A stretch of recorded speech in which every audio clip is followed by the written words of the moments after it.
Up next, she is a fashion and lifestyle enthusiast and one of the top African beauty bloggers. It's Nigerian YouTuber Dimma Umeh. Dimma, how you doing? Hi. Hi, Kat. Thank you. Hey. Thank you. Thank you so much. First things first, congratulations. How does it feel to be nominated for an ePeople's Choice Award? I couldn't, like when the email got in, I could not believe it. I spent like 30 minutes screaming. I just could not believe it. It's still unreal to me, just thinking about it. I would be screaming too. This is major.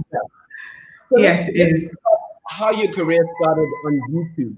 What made you stop making videos? I started out as a blogger, so I would do written posts and I would share, do product reviews, create looks and list products that I had used. And then the blog started, like, I had a couple of other Nigerian blogs start reposting and people were sharing. And then before you know it, I had people come on my page and they're like, oh my God, I love your makeup so much. The pictures look good, but I'd actually like to see the process. Can you show us how you actually achieved this? And I never thought I could do it because I was so shy. I was so shy. But then I got to a point and I got a camera and I gave it a go.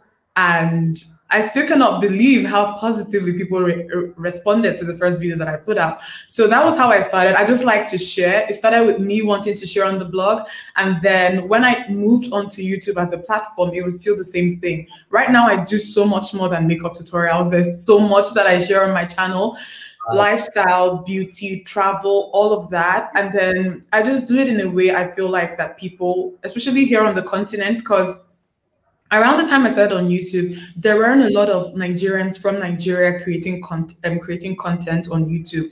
There weren't a lot of Africans in Africa creating content on YouTube at the time. So YouTube has come such a long way. It still blows my mind.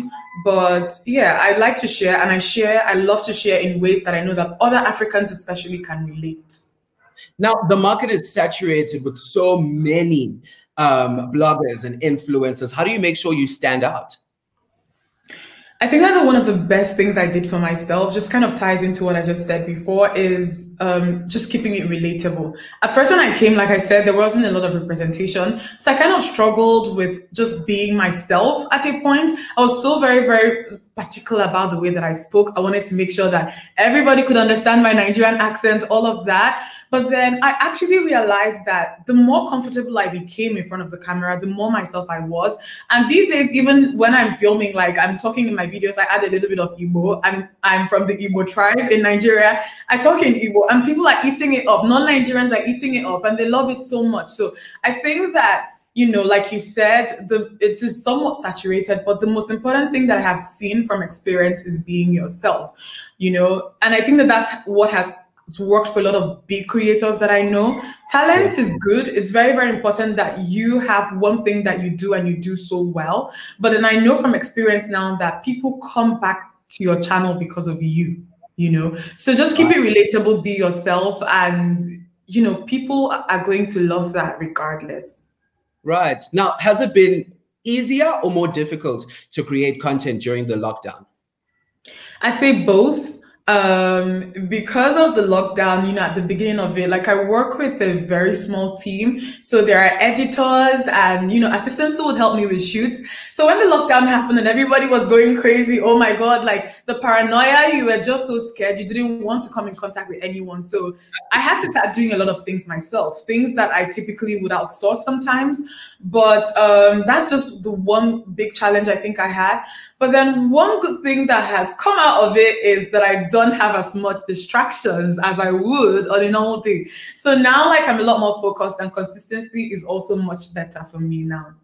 Right, incredible. Okay, let's talk makeup trends. Which celebrities are you loving in 2020? Who's been inspiring you?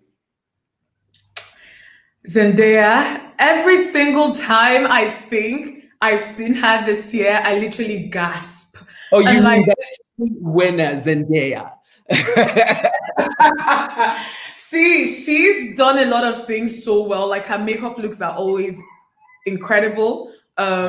Sorry, So her makeup looks are incredible. She looks stunning. I love her style. I love the way she does makeup. It doesn't matter. Like I love the way her makeup looks almost all the time. Every time, actually, not almost all the time. Whether it's dramatic, whether it's soft, whatever look it is, she kills it. Another person that I really, really love, especially for the clean, just like minimal like type looks, is Issa Rae. I think that she also has looked amazing every time that I've seen her on recently. Sorry. So I have my eyes on the two of them.